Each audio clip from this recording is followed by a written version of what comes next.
Halo anak-anak hebat, bagaimana kabarmu hari ini? Semoga kamu senantiasa dalam keadaan sehat dan bahagia. Jumpa lagi bersama Pak Imam dalam pelajaran Bahasa Indonesia.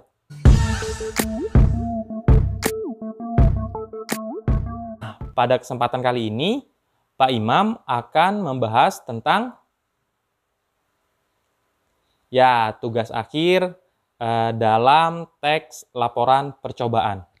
Langsung saja kita masuk ke dalam pembahasan.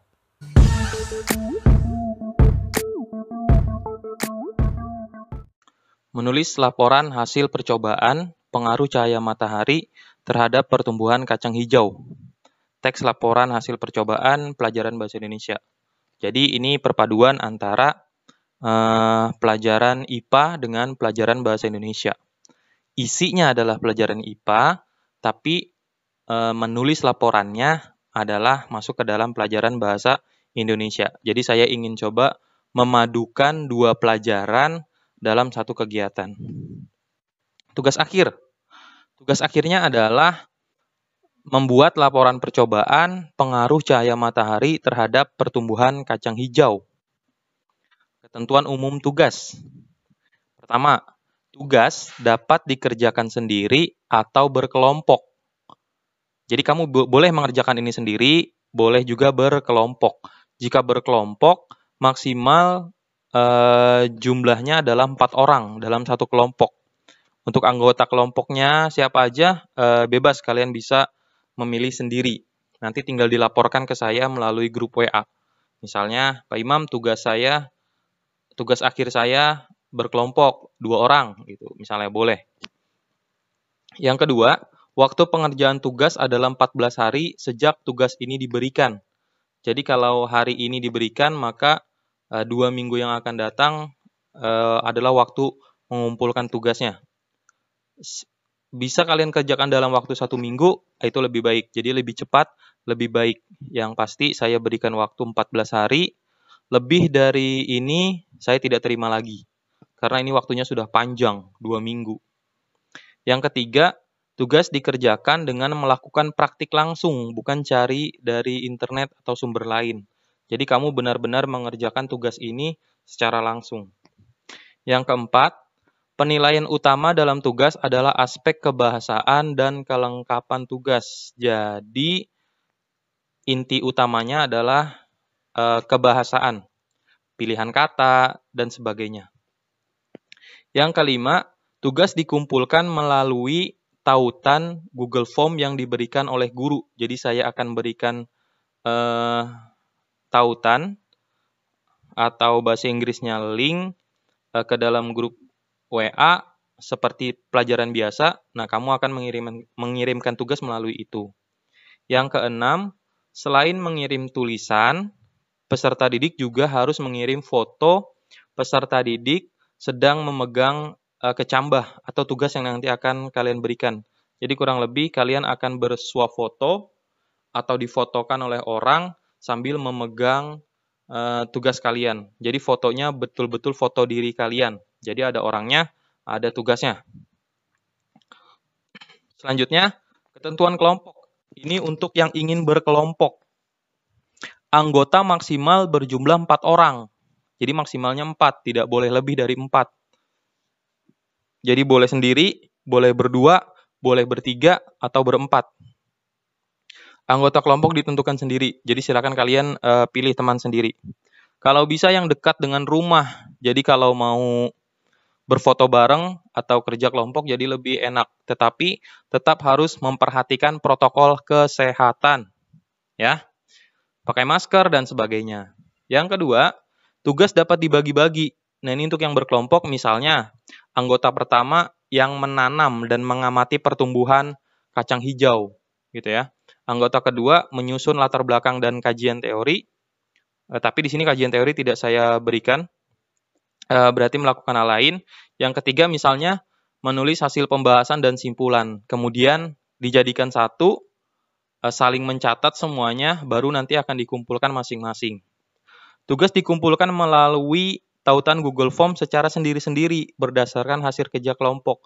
Jadi nanti hasilnya sudah disatukan, jadi satu, ditulis dulu di buku, kemudian kalian salin di Google Form masing-masing, satu orang satu.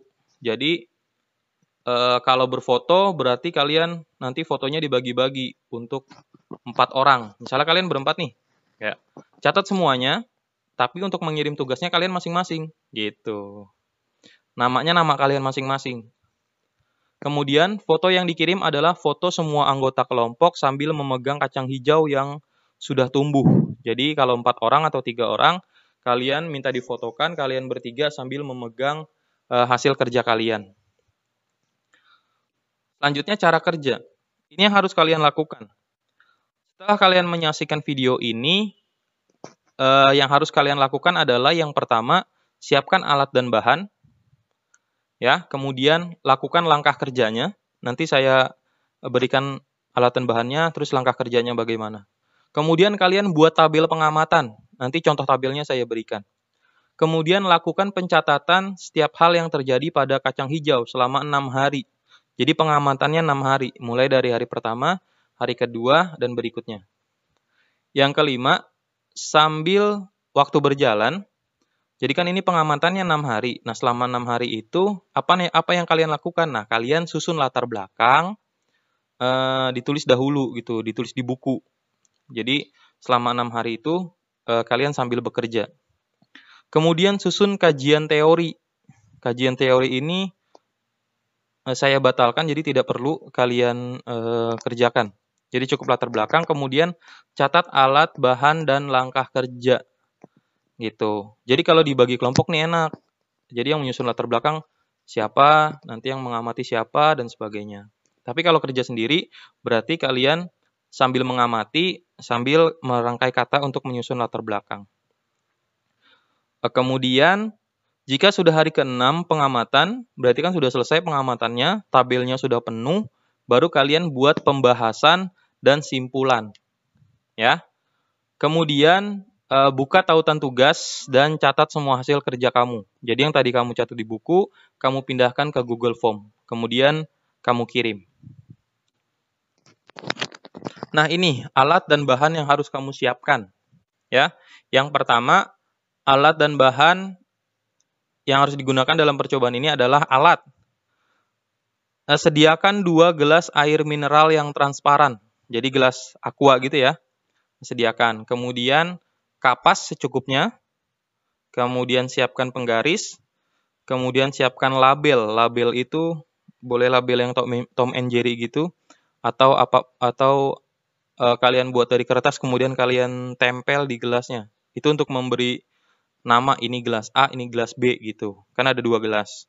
Kemudian tabel pengamatan. Tabel yang harus kalian buat di buku dulu, catat, atau di kertas kosong, catat. Baru nanti melakukan langkah berikutnya. Yang kedua adalah bahan. Bahannya kacang hijau, ya, yang dipakai adalah 10, tapi kalian beli sedikit aja.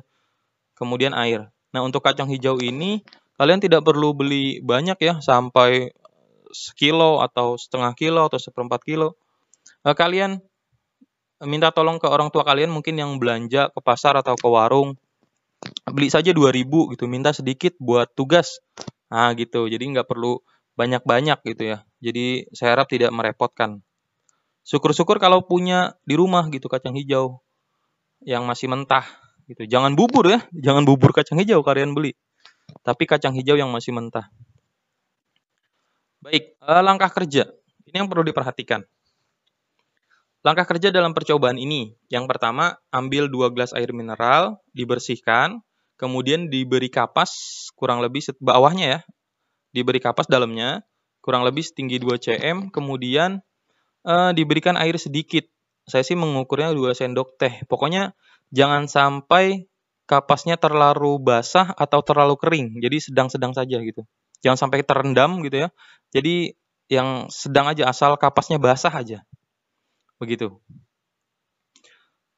Basah semuanya, semua permukaannya. Tapi jangan sampai kapasnya terendam air.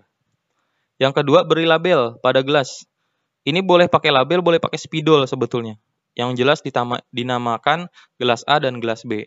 Yang ketiga, ambil 1 sendok kacang hijau, 1 sendok teh kacang hijau, kemudian masukkan ke dalam mangkok yang berisi air.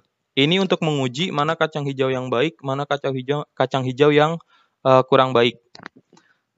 Perhatikan biji kacang hijau. Biji yang baik adalah biji yang berada dalam air, yang dia tenggelam. Sementara yang mengapung itu yang jelek. Nah, yang kamu ambil untuk kegiatan ini adalah yang tenggelam. Ambil kurang lebih 10 biji kacang hijau yang tenggelam tadi, yang baik tadi, kemudian taruh di dalam gelas yang sudah diberi label. 10 itu dibagi 2, 5 untuk gelas A, 5 untuk gelas B. Jadi setiap gelas isinya 5 butir kacang hijau. Nah, langkah berikutnya adalah letakkan gelas A di ruangan yang terang, yang terkena cahaya matahari, boleh di jendela, boleh di manapun, pokoknya dia terkena cahaya matahari langsung. Tapi jangan sampai kehujanan, ya. Jangan taruh di luar rumah, tapi di dalam rumah, di tempat yang terkena sinar matahari. Kemudian letakkan gelas B di ruang gelap, yang betul-betul gelap. Jangan sampai ada sinar matahari masuk. Boleh taruh di dalam lemari, boleh taruh di kolong kasur, atau dimanapun, pokoknya dia tidak terkena sinar matahari. Kemudian diamati, ya, 6 hari itu terhitung dari hari besoknya. Jadi hari ini kalian siapkan, kalian taruh kacang hijaunya. Nah, besoknya baru kalian mulai menghitung. Ya, jadi hari pertama itu terhitung dari hari besoknya, setelah kalian melakukan persiapan. Nah, kalian persiapkan yang terakhir adalah tabel untuk mencatat perubahan yang terjadi pada kacang hijau. Tabel dan siapkan penggaris dan alat tulis. Ya, jadi catat. Hari pertama di gelas A, kalian ukur tingginya berapa, warna daunnya apa. Ya, kalau tidak ada, dilewatkan. Begitu, kurang lebih tabelnya seperti ini. Selanjutnya kalian menyusun latar belakang. Nah, latar belakang ini seperti yang saya jelaskan pada pertemuan sebelumnya, alasan mengapa harus dilakukan. Misalnya kalian mulai dari tumbuhan dulu. Tumbuhan itu bla bla bla bla. Tumbuhan itu mengapa, tumbuhan itu bagaimana cara dia tumbuh, mengapa dia tumbuh gitu dan sebagainya. Sehingga kalian bisa narik kesimpulan. Oleh karena itu, bla bla bla bla bla dikaitkan antara tumbuhan dengan cahaya matahari, baru nanti kalian buat kesimpulan di sini. Pengaruh cahaya matahari terhadap pertumbuhan perlu dilakukan. Nah, jadi untuk melihat itu. Jadi silakan boleh searching lah contohnya gimana, tapi buat dengan kata-kata sendiri, ya. Jangan copy paste dari internet. Kemudian tujuan, kalian tuliskan tujuan percobaan ini adalah untuk mengetahui, nah untuk mengetahui apa. Silakan kalian rangkai sendiri kalimatnya. Selanjutnya adalah ini tabel. Seperti di awal, kasih pembuka dulu ya. Kalau ingin membuat hasil dan pembahasan. Tabelnya seperti ini. Hari pertama misalnya karena hari pertama belum terjadi apa-apa, maka kalian kasih strip saja. Gitu misalnya. Terus hari kedua misalnya sudah tumbuh nih di gelas A 2 cm setelah kalian ukur. Ukur salah satu aja yang paling tinggi ya. Kan ada 5 tuh. 5 itu sebenarnya cadangan. Takutnya nanti ada yang mati atau tidak tumbuh. Kalau yang tumbuh cuma 1, maka ukur yang tumbuh. Ukur yang paling tinggi aja gitu, pilih salah satu. Dan konsisten yang diukur berarti yang itu saja gitu, jangan gonta-ganti. Logikanya makin hari pertumbuhannya makin tinggi gitu, makin bertambah. Misalnya hari kedua di gelas A tingginya 2 cm, warna daunnya warna merah misalnya. Terus di gelas B tumbuhnya 10 cm, warna daunnya warna ungu. Nah, misalnya. Hari ketiga bagaimana? Hari keempat bagaimana? Terus sampai hari ke-6. Ini yang kalian isi. Kemudian kalian buat hasil pengamatan seperti yang saya jelaskan di pertemuan sebelumnya, bahwa paragraf pertama kalian menjelaskan saja. Jadi tabel yang tadi sudah kalian tulis ini kalian jabarkan dengan bahasa gitu ya, buat 1 atau 2 paragraf. Misalnya hari pertama tinggi gelas A adalah 2 cm, warna daunnya warna merah. Sedangkan di gelas B tingginya, nah jadi kalian jabarkan seperti itu. Terus paragraf berikutnya di sini kalian kaitkan antara apa yang terjadi di sini dengan cahaya matahari membantu pertumbuhan bla bla bla bla bla. Nah, itu kalian tuliskan. Kemudian sehingga hasilnya demikian gitu. Misalnya, mengapa di gelas A warna daunnya merah sementara di gelas B warna daunnya ungu? Nanti ada kaitannya dengan cahaya matahari. Begitu. Mengapa pertumbuhannya lebih tinggi A dan tinggi B?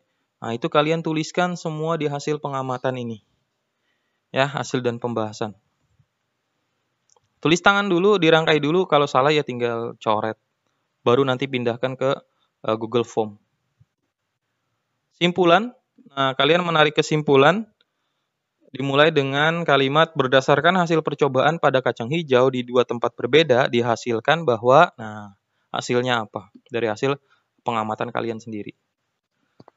Kembali kepada penilaiannya, yaitu aspek kebahasaan, struktur kalimat, pendeskripsian tabel tadi, kemudian pilihan kata dan penggunaan ejaan.